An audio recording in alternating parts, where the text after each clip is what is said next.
Well, hello there. Hello, hello, hello.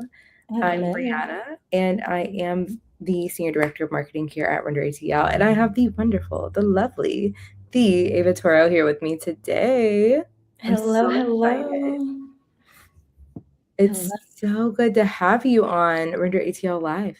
I know. No, I'm very excited to be here. I am so into everything that you guys are doing at Render and really excited for this conversation today.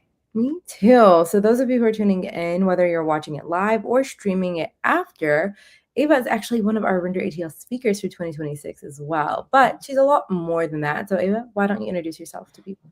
Oh my gosh, thank you so much. So, very excited to talk to everyone today. I am a senior account manager at Reddit, specifically handling sales insights for our private sector. But historically at the company, I have been on the global insights team doing brand and audience research for about 5 years.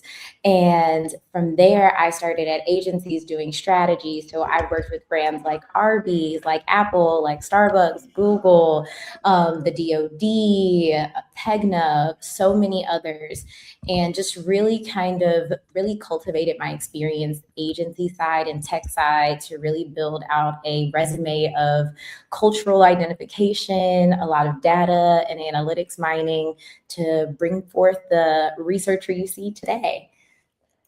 No, you really are a researcher. You are. And you've had a front row seat to internet culture through Reddit and now through Consumer Climate Report. So, what's one trend everyone is talking about that you think is just overrated? And what's one nobody is paying enough attention to? A trend that I think is overrated would be the reliance on nostalgia. I think nostalgia has been an overly pushed button, specifically with multicultural audiences, with female audiences.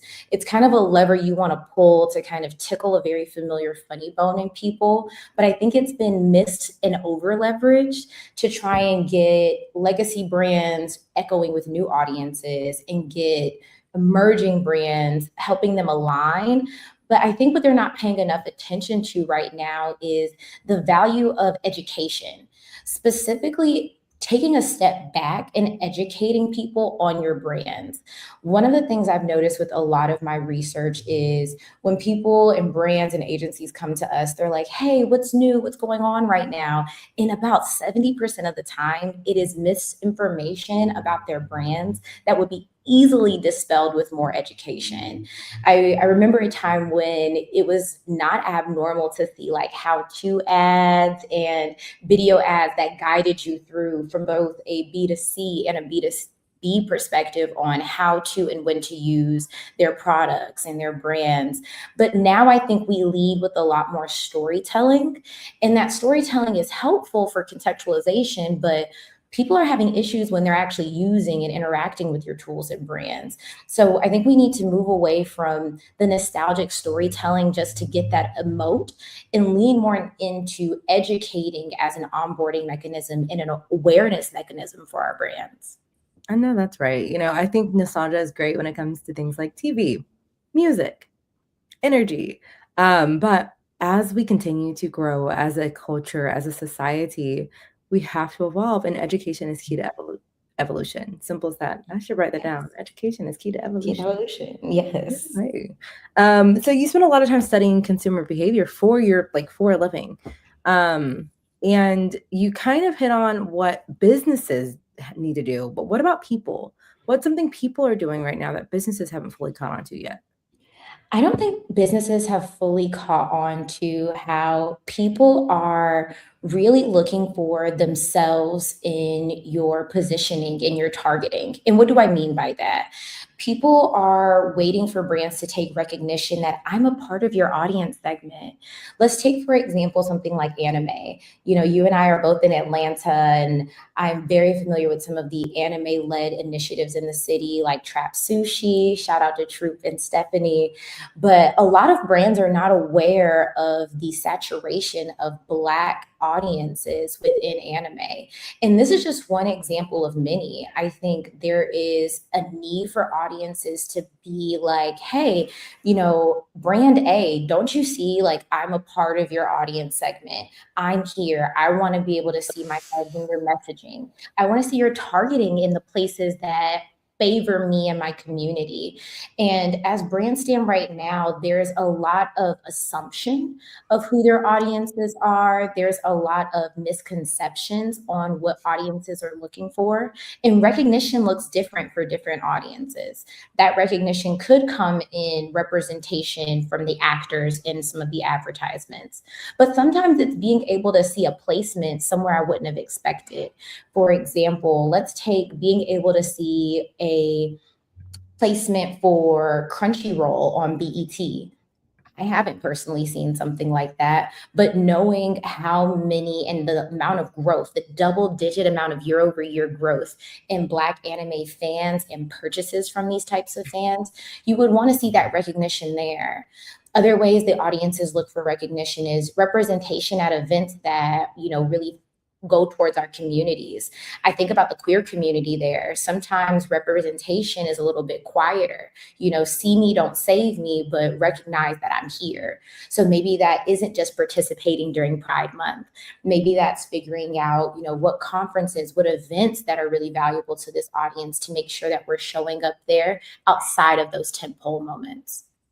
Yeah, no, wholeheartedly agree. I think that's actually really funny because that's essentially why RenderATL began.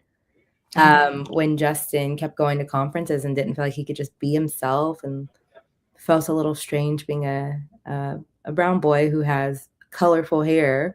And instead of not being all buttoned up like a lot of conferences are, he's like, I want to wear Jordans and I want to wear a jersey to a conference and feel okay. And hence why RenderATL exists now. Yeah. So a lot of founders and builders are constantly trying to predict what consumers want. Like you said, they want to know. We know, but we're just girls. That's I always tell you. Oh, I'm just a girl. But what's the biggest mistake you see companies making when they're trying to understand their audience? So you talked about missing out on just saying, "Hey, I want to feel seen," but what aren't the businesses even understanding about their audiences? Oh, I would put it in simple terms, listening to their circles and communities, but not their audience. So when I say that, I talk to a lot of CMOs, CSOs who say things like, well, my granddaughter's niece's nephew said that Gen Z and Gen Alpha don't actually like to read. And you find yourself realizing that there's a lot of executives making decisions based on their circles and their communities. And if your audience is not represented in your circles and communities, then you may be unintentionally, what I like to say, uplifting a misconception about an audience. And you wonder why you aren't moving the needle there. So I think they're missing the opportunity to actually listen. And that listening may not have certain tools that you would want to lean into. Right now, let's take AI, for example. AI is great at social listening from a very high level, but it doesn't understand nuance. For example, some of the top conversational listening tools may be able to pull out that, hey, there was a lot of conversation around the holidays around people navigating loss and breakups, but the research behind that isn't just for you to put loss and breakups in your commercials and your advertisements. Is to take a step back and understand what's causing all the loss and breakups. Oh, well, actually, there's an economic downfall where people can't afford to maintain relationships and connections the way they used to. So now, well, it's not about depicting a loss or a breakup. Maybe it's actually repositioning some creative we already have to show savings so that you do have more opportunities to plan that wedding, to go out on that date. And then another thing I think they're missing is the benefit of being a cultural loss leader. So what do I mean by that? Sometimes you may have to make decisions for your brand that may not really lean into your ROI today, but it'll echo for years to come. I think one of the best examples of that would be Ben and Jerry's. They have always listened to what was happening with their audiences. I've never seen, historically, it is an ice cream brand that cares about cultural and political impacts that affect their consumers, affect their audiences. They have taken it upon themselves to kind of put a target on their backs as a brand and really stand up and put it into their products.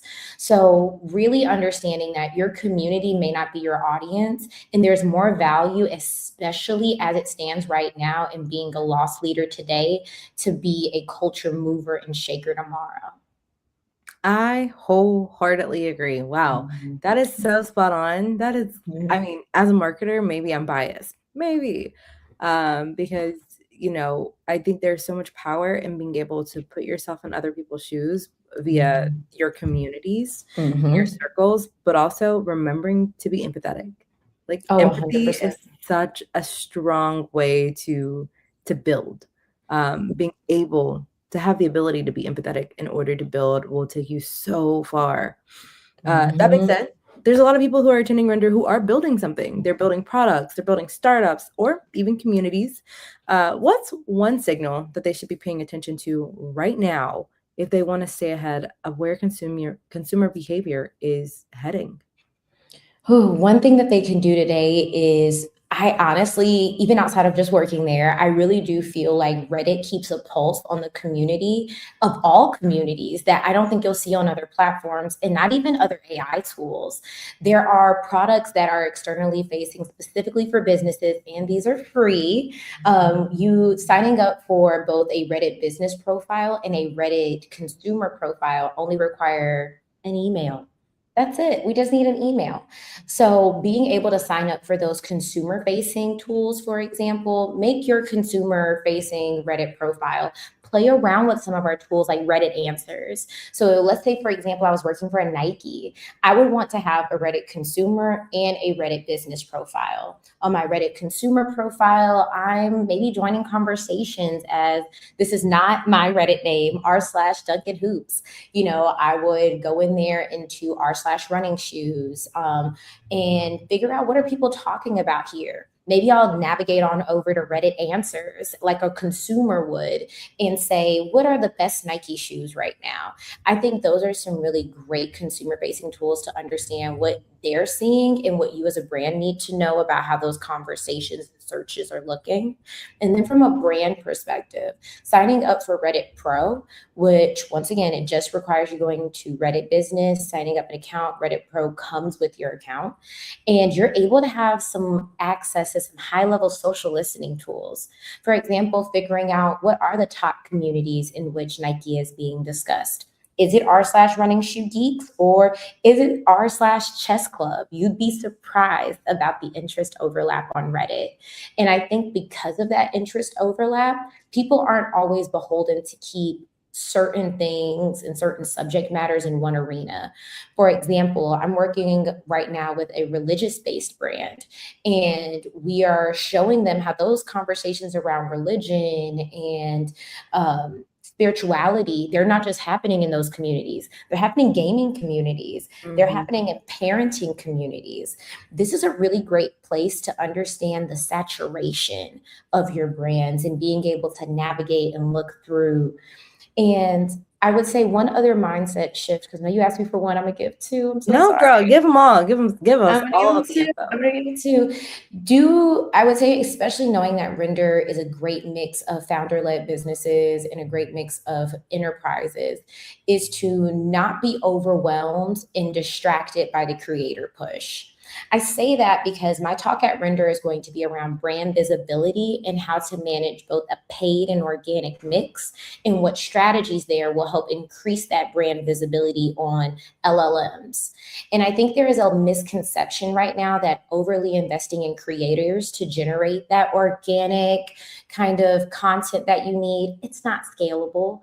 And influencers, this is going to be influencers, creators, they're going to always be a part of our ecosystem. But when it comes to brand visibility, a lot of that work has to be in-house. It has to be with agencies. It can even be in partnership with founder-led businesses, but creators are only a small part of that organic mix. The larger parts are going to be investing in your blogs, investing in your websites, figuring out what conversations and themes that you need to highlight in these areas from an organic standpoint to scale. It's going to be rethinking your paid mix. mix and leaning into some of these GEO and AEO companies. I'm thinking towards ones like Profound and getting an understanding of what domains are actually driving the citations around your brands. And you'll end up realizing and seeing that creator piece is a very small percentage, and that text will be king as we continue through to this AI evolution. And not to be too embarrassed or nervous or concerned about what's happening in one arena, when we know that we're going to need these partnerships between startups and founder-led businesses with enterprises to get better access to good research data. One of the initiatives I'm working on with the Consumer Climate Report is helping founder-led businesses with large CRMs and large access to audiences, specifically multicultural audiences, that a lot of even the larger survey companies don't have a lot of access to consistently. But you know who does? These founder-led startups. They have loyalists, they have trust, they have a leaned in and engaged audience that will respond quicker and more often than some of these larger survey groups. So what does it look like to have John Doe startup partner with a Sony to be able to get a better understanding of the Black Bluetooth audience, for example? That's not always easily done with some of these larger research companies that may have at the high end, 10 to 15% of their respondents are non-white or, neurotypical or non-queer. That's a very small amount of that audience that is going to be available for them to really do the type of research and have the sample sizes that are large enough to grow. And that's where these startups and founder-led businesses, that research connector, that bridge, is something that creators and influencers are not going to be able to take that place of. I love that, and that makes me so excited. I feel so perplexed because I'm like, am I allowed to go to these talks? Do I have time to go to all these talks? Because that We sounds want like you at right these up my alley. talks. We Look, want that's you there. exactly what I'm trying to be listening into. So that being said, as we wrap up, what you kind of talked on what you're speaking about, but what's one idea or mindset shift you hope people leave with when they attend your talk at RenderATL? I hope they leave seeing that the ecosystems of businesses can be more connected today than they were yesterday. I want to see a world in which we see founder and creator and startup led businesses connect with enterprises that leverages influencers. I think getting out of that scarcity mindset and realizing that there's opportunities out there that, one, AI cannot replicate, and that, two, there is more space here for places and people that may have been displaced by AI.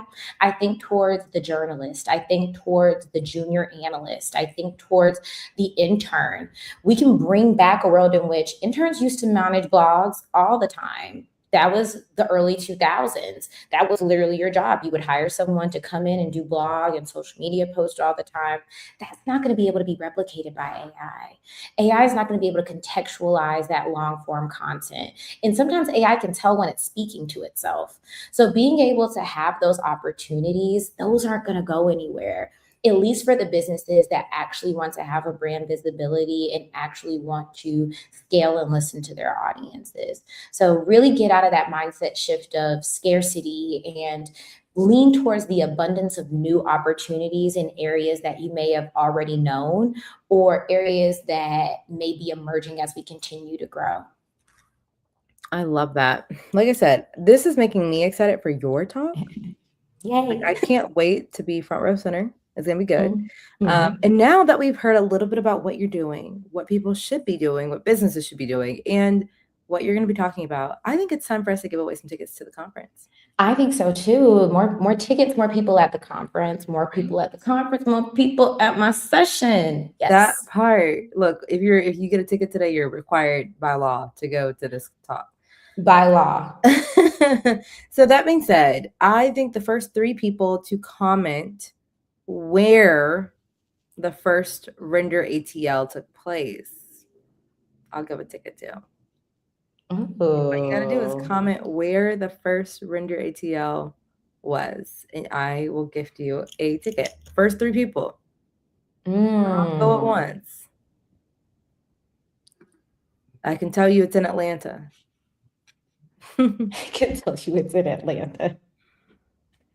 Nope, I need the location, the venue location. You got to get a little more than that. Nah, it's not it. Just not just Atlanta. Where? What venue?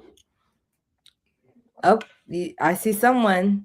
You Can't must be say it an out OG loud. because they said it. They could. Okay. I see two Oh, people, three people. I see three people. We got Howard Mel Jr. you can always tell what was the first one they attended by the things they're putting in the comments. We see Shannon.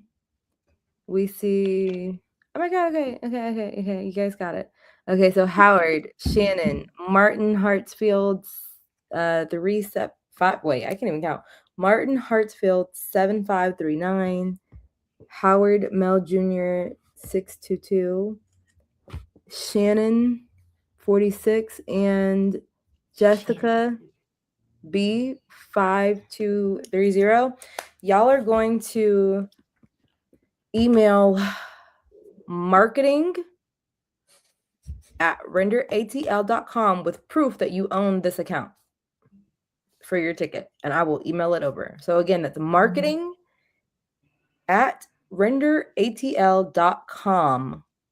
You have to just a screenshot that you own this account. I took a picture, so I know what accounts I'm looking for.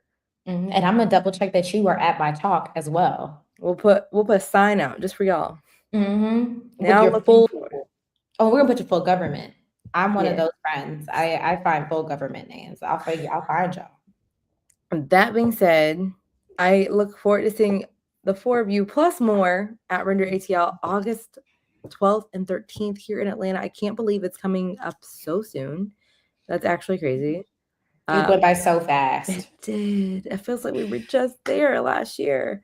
But until then, guys, I hope. I think someone needs to email one more time. Marketing, MARKETING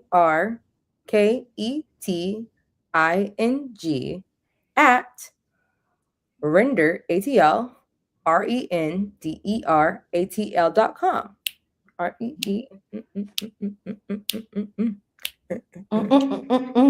We're very unserious people.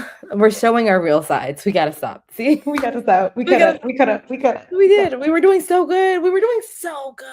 This is how fun the talk is gonna be too. It's not gonna be like all tight and extra. It's gonna be very chill because the marketing side, we're funner. We're so much more fun. I mean, tech is cool. I loved working in tech. Love it. But I love being a marketing girly in tech. It's fun over here. Nevertheless, y'all, we will see you next time. And we have a very special guest for our next show. And we haven't announced it yet, so stay tuned. And if you didn't hear, Killer Mike is going to be our opening keynote for RenderATL this year. And we also have some surprises dropping next week. So you're not going to wait to buy your ticket because yesterday's price will not be next week's price. But guys, we'll see you next time, and I hope you have a wonderful rest of your week and weekend, and we'll see you in August. Thanks, guys.